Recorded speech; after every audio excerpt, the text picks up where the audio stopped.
ప్రముఖ హీరోయిన్ సాయి పల్లవి పేరును కొందరు పనిగట్టుకుని వివాదాల్లోకి లాగడం మామూలైపోయింది.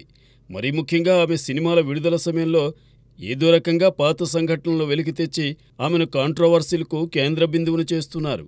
గతంలో సైనికుల గురించి ఆమె చేసిన వ్యాఖ్యలను తాజాగా ఆమె చిత్రం అమరన్ విడుదల సమయంలో తెర మీదకు తీసుకొచ్చారు. ఆ సినిమాను బహిష్కరించమని కూడా కొందరు సోషల్ మీడియాలో పిలుపునిచ్చారు. అయితే ఆ బాయ్కాట్ మిస్ఫైర్ అయింది. అమరన్ అఖండ విజయాన్ని అందుకుంది. తాజాగా ఆమె రామాయణం సినిమాలో సీత పాత్ర చేస్తోంది. ఈ సినిమా కోసం సాయి పల్లవి తన పాత అలవాట్లను మార్చుకుందంటూ కొందరు సోషల్ మీడియాలో పోస్టులు పెట్టారు. ఆమె శాఖాహారిగా మారిపోయిందని పేర్కొన్నారు. అయితే ఆమె మొదటి నుండి శాఖాహారేనని కొందరు బదులిచ్చారు. ఇలా తన మీద ఇష్టానుసారంగా తోచిన వార్తలను ప్రచారం చేస్తే ఇక సహించేది లేదని వారిని లీగల్గా ఎదుర్కొంటానంటూ సాయి పల్లవి ఫైర్ అయింది.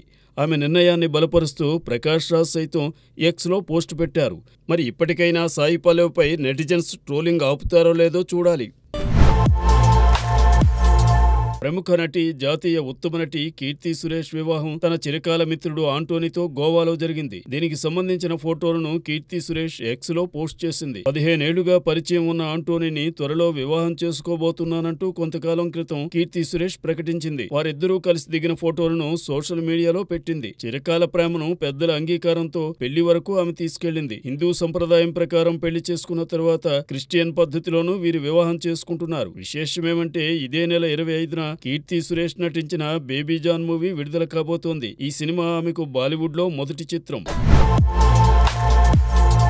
నిజం చెప్పడానికి భయపడాల్సిన అవసరం లేదని స్టార్ హీరోయిన్ నయనతార చెప్పింది. ధనుష్ లాంటి స్టార్ హీరో చర్యలను విమర్శిస్తూ బహిరంగ లేఖ రాయడానికి తాను భయపడలేదని తెలిపింది. నానుం రౌడీ దాన్ మూవీలోని ఓ డైలాగును తమ డాక్యుమెంటరీలో ఉపయోగించుకుంటే ఎంతో అర్థవంతంగా ఉంటుందని భావించామని, దానికి అనుమతి ఇవ్వమని కోరడానికి ఎంత ప్రయత్నించినా ధనుష్ అందుబాటులోకి రాలేదని నయన్ తెలిపింది. విఘ్నేష్ తాను తన మేనేజర్స్ ధనుష్ ను కలవడానికి ప్రయత్నించామని అంది. ధనుష్ తో తనకు ఎప్పుడూ వైరం లేదని, కానీ ఎవరి చెప్పుడు మాటల వల్ల ఆయన ఎలాంటి నిర్ణయం తీసుకున్నారో తెలియదని వాపోయింది. తనపై 10 కోట్ల నష్టపరిహారం దావా వేయడంపై నయన్ అసహనం వ్యక్తం చేసింది. అయితే ధనుష్ ఇప్పుడు కోర్టులోనూ కేసు వేయడంతో నయన్ తో పాటు నెట్ఫ్లిక్స్ సంస్థకు జనవరి 8లోగా సమాధానం చెప్పాలని కోర్టు ఆదేశాలు జారీ చేసింది. మరి ఈ విషయంలో నయన్ తరపున లాయర్లు ఏం బదులిస్తారో చూడాలి. అలానే జవాన్ తో బాలీవుడ్ ఎంట్రీ ఇచ్చిన నయన్ షారూఖ్ ఖాన్ కోసమే ఆ సినిమాలో నటించానని చెప్పింది.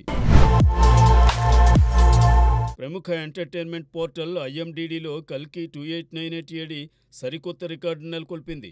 ప్రపంచవ్యాప్తంగా విశేష ఆదరణ పొందిన 10 భారతీయ చిత్రాల జాబితాలో కల్కి మూవీ అగ్రస్థానంలో నిలిచింది. ఆ తరువాత స్థానంలో స్త్రీ 2 సినిమా, 3వ స్థానంలో తమిళ చిత్రం మహారాజా చోటు దక్కించుకున్నాయి. ఇక ఆ తరువాత వరుసగా సైతాన్, fighter, మంజమ్మల్ boys, Bhool భులయ్యా 3, kill, Singam again, లాప్తా ladies చిత్రాలు ఉన్నాయి. ప్రభాస్ స్థాయి ఏ స్థాయిలో ఉందో కల్కి 2898 AD సినిమాకు లభించిన ఆదరణతో మరోసారి తేటతెల్లమైంది.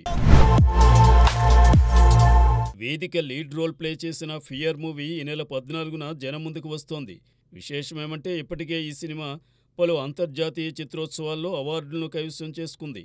ఇందులో వేదిక ద్విపాత్రాభినయం చేసిందనే విషయాన్ని మేకర్స్ రివీల్ చేశారు. తాజాగా జరిగిన ఫియర్ ప్రీ రిలీజ్ ఈవెంట్లో దర్శకురాలు డాక్టర్ హరిత గోగినేని మాట్లాడుతూ కుటుంబ సమేతంగా చూడాల్సిన సినిమా ఇదని అన్నారు. ఈ సినిమాకు పనిచేయడం ఓ కొత్త అనుభూతిని కలిగించిందని కెమెరామెన్ అండ్రూ తెలిపారు. ఓ ట్రూ లీడర్లా హరిత ఈ సినిమాను తెరకెక్కించారని నటులు అమీన్, అనురాగ్ చింటూ, అప్పాజీ అంబరీష్, షానీ, సాహితీ దాసరి తదితరులు చెప్పారు.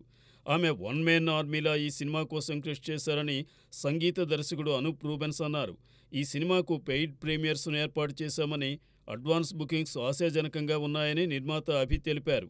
ఈ కార్యక్రమంలో సోహైల్, నిర్మాత బెక్కం వేణు అతిథులుగా హాజరై చిత్ర బృందానికి శుభాకాంక్షలు తెలిపారు.